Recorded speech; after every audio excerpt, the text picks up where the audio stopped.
संसार के संपूर्ण पापियों से अधिक पाप करने वाला है, तब भी ज्ञान रूपी नौका द्वारा निस्संदेह पार हो जाएगा। इस ज्ञान रूपी नौका द्वारा निस्संदेह पार हो जाएगा। तो क्या सन्यासी बोले, ये सन्यासियों के लिए है। सबसे अधिक पाप करने वाला क्या सन्यासी होता है? ये पाप का मार्जन है। कितना ही कुकर्मी हम नहीं हैं, हम अनजान हैं। अनजान आदमी कहीं भी पांव रख सकता है। जब उंगली माल शरण में आया तो बोले, भगवान मैं बहुत पापी हूं। बोले, तुम पापी नहीं हो, तुम अनजान थे, अनविज्ञ थे। लगा दिया साधना में। वाल्मीकि धक्का धुक्की खा के शरण में आया, बोले, भगवान जन्म भर हमने कत्ल और हत्याएं लूट की है, मेरे ऐसे अधम का भी उद्धार होगा। सप्तऋषियों ने कहा, बेटा तुम पापी ही नहीं हो, तुम केवल अनविज्ञ अनजान हो। बोलो राम, तो जन्म का चंडाल भला ही पवित्र नाम कैसे उसके मुंह से उतरे निकले। लड़खड़ाई आवाज में बोला मैं, तो बोले और कोशिश करो, तो बोला रा, जरा मिला के पढ़ो, तो मरा।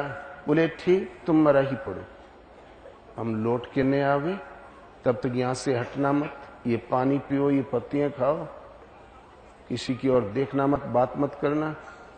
12 वर्ष बाद जब आए उस सप्तऋषि, तो दीमकों ने बांबी बना ली थी। चारों तरफ 20 से सुनाई कुछ पड़ा, जगाया,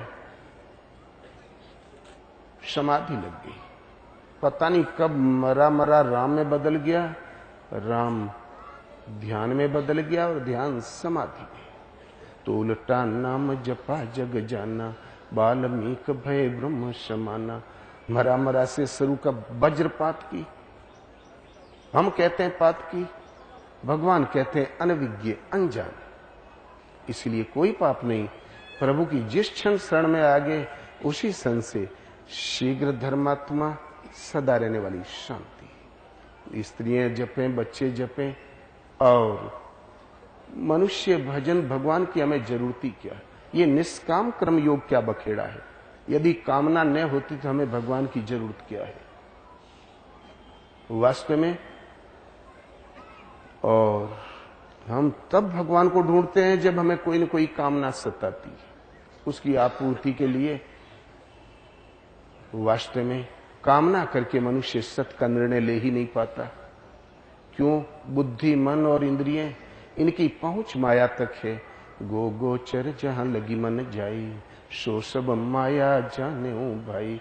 इंद्रियों और इंद्रियों के विषयों में जहां तक मन उड़ान भरता है, जहां तक बुद्धि निर्णय लेती है, सो सब माया। वो झूठ है, नश्वर है, माया है। कदाचित हमने बड़े से बड़ा निर्णय ले लिया और ऊपर लिख दिया तीन्द्रिय ज्ञान, लेकिन है माया। मनुष्य में क्षमता ही कहां की सत्य को मांग ले। इसलिए समर्पण कर दो अपने आप को प्रभु के गोद में और बोले, प्रभु आप ले चलें, राह दिखाएं। श्रद्धा पूरी हृदय से उन प्रभु के प्रति समर्पण करके एक नाम का जाप करो। गीता में ओम, भगवान कृष्ण कहते हैं, अर्जुन ओम का जाप कर, मेरे स्वरूप का ध्यान धर। ओमेतिकाक्षरम ब्रह्म व्याहरण मामनुस्मरण, यह प्रियाति तजन देहम सयाति परमाम गतिम। ओम का जाप, मेरे स्वरूप का ध्यान करते हुए देहाध्यास से ऊपर उठ जाओगे, तत्संग परम गति को प्राप्त कर लोगे। हमारे और आपके बीच में, भगवान और हमारे बीच में ऐसा प्रतीत होता है खाली मन और वासना ही एक रुकावट है। कामना नहीं होती तो भगवान की जरूरत क्या? भगवान कहते हैं मांगो, मुझसे मांगो। 4 प्रकार के भक्त मुझे भजते हैं, आर्थ, अर्थार्थी, जिज्ञासु और ज्ञानी। चारों उदार है। आर्थ, चारों उदार है, चारों भाग्यवान है। आर्थ उसे कहते हैं दुख निवारण के लिए प्रभु मांग करने वाला, प्रभु हमारा दुख निवारण करो। आर्थ, अर्थार्थी, धन धान्य पुत्र इत्यादि समृद्धि चाहने वाला।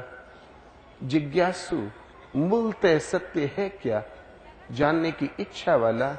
और ज्ञानी, अनेक जन्म भजन करते करते जो प्राप्ति वाला ज्ञानी है वो मेरा स्वरूप है, मैं उसमें हूं, वो मुझ में है, कोई अंतर ही नहीं। अर्थात श्रेय पद चाहने वाला, केवल्य पद प्राप्ति चाहने वाला, 4 प्रकार के भक्त मुझे भजते हैं। 4 से 5वां कोई प्रकार दुनिया में होता भी नहीं। या तो दुख निवारण चाहोगे, या समृद्धि चाहोगे, या जानना चाहोगे, या अभय पद चाहोगे। 5वीं तो कोई मांग होती नहीं। 4 प्रकार के भक्त भजते हैं, चारों उदार है। क्या भगवान क्यों कौन सी उदारता कर दी हमने? वस्तु ही तो मांग रहे थे, उदारता कौन सी कर ली? वास्तव में वो आपने आत्म पथ की ओर अग्रसर है, जिससे मांगना चाहिए उससे मांगा है, इसलिए उदार है। और ईश्वर पथ में बीज का आरंभ का नाश नहीं है। वो स्वल्प यदि उस नियत कर्म से चलकर यदि हमने प्रभु से ही मांगा है तो वस्तु मिलेगी, और कर्म में बीज का नाश नहीं। कुछ एक दिनों के अंतराल, कुछ 2-1 जन्म के अंतराल से वहीं पाओगे अपने को जहां कल्याण है। मैं देता हूं। मुझे भजकर लोग स्वर्ग की कामना करते हैं। मांगने वाले बड़े भुक्खड़ होते हैं। तेतम भुक्त्वा स्वर्गे लोकम विशालम शिने पुण्य मृत लोकम विशंति। वो विशाल स्वर्ग लोक का उपभोग करते हैं, इंद्र पद को विभूषित करते हैं, किंतु पुण्य क्षीण हो जाने पर वहीं गिर जाते हैं जहां से चलना आरंभ किया था। फिर आ गया फुटपाथ पर, फटे हाल। अवश्य स्वर्ग चला जाएगा, क्यों? नश्वर ही तो मांगा था, उस शाश्वत तो है नहीं। किंतु उस भक्त का कभी विनाश नहीं होता, क्योंकि मेरे पथ में बीज का नाश नहीं है, आरंभ का नाश नहीं है। वस्तु मांगोगे, वस्तु मिलेगी, वस्तु की आयु पर्यंत टिकना पड़ेगा। जहां उसका भोग खत्म हुआ, जहां से साधना छूटी वहीं से पुनः प्रारंभ। और अनेक जन्म संसिद्धि ही ततो याति प्राम गति। ये शिथिल प्रयत्न वाला साधक भी अनेक जन्मों के परिणाम में वहां पहुंच जाता है जिसका नाम परम गति है, परम धाम है, मेरा निज स्वरूप है। इसलिए मांगना है तो भगवान से मांगो, जो चाहो मांगो मिलेगा, और मोक्ष मुनाफे में। इसलिए गीता सार्वभौम है, लोक में समृद्धि और परम श्रेय की प्राप्ति। और गीता के अनुसार मनुष्य के केवल 2 रूप होते हैं, देव और असुर। अर्जुन, संसार में मनुष्य 2 प्रकार का होता है, देवताओं जैसा और असुरों जैसा। जिस हृदय में देवी संपत्ति कार्य करती है वो देवताओं जैसा है, आसुरी संपत्ति कार्य करती वो असुरों जैसा है। अर्जुन, देवी संपद भी मोक्ष है, देवी संपद परम कल्याण के लिए है। तू शोक मत कर, तू देवी संपद को प्राप्त हुआ है, तू मुझ में निवास करेगा, तू मुझे प्राप्त होगा। देवी संपद के लक्षण गिनाए, सारा एक परमात्मा में निष्ठ, सारा संयम, वास्तविक जानकारी, सतत लगनशील होकर चिंतन में लगना, 24 लक्षण गिनाए। सब के सब तो किसी बिरले महापुरुष में होंगे। आंशिक रूप में आप सब में वो देवी संपत्ति विद्यमान है।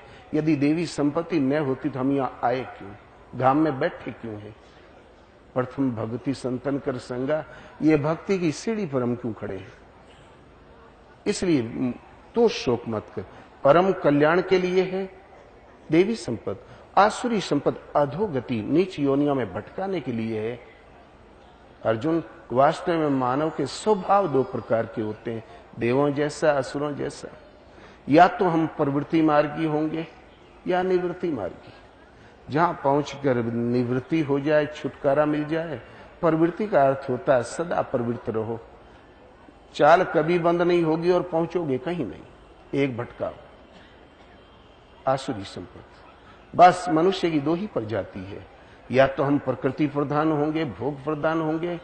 असुर माने नहीं, सुर माने देव, जहां परम देव का देवत्व न अर्जित होता हो, इस विपरीत दिशा में गति बढ़ने वाला हो असुर। और देवी संपत्ति जिसमें गतिशील हो वो देवताओं जैसा है, जिसमें आरंभ का नाश नहीं, जिसका परिणाम परम श्रेय है। अनजान में हम कुछ भी नहीं, इसलिए एक पर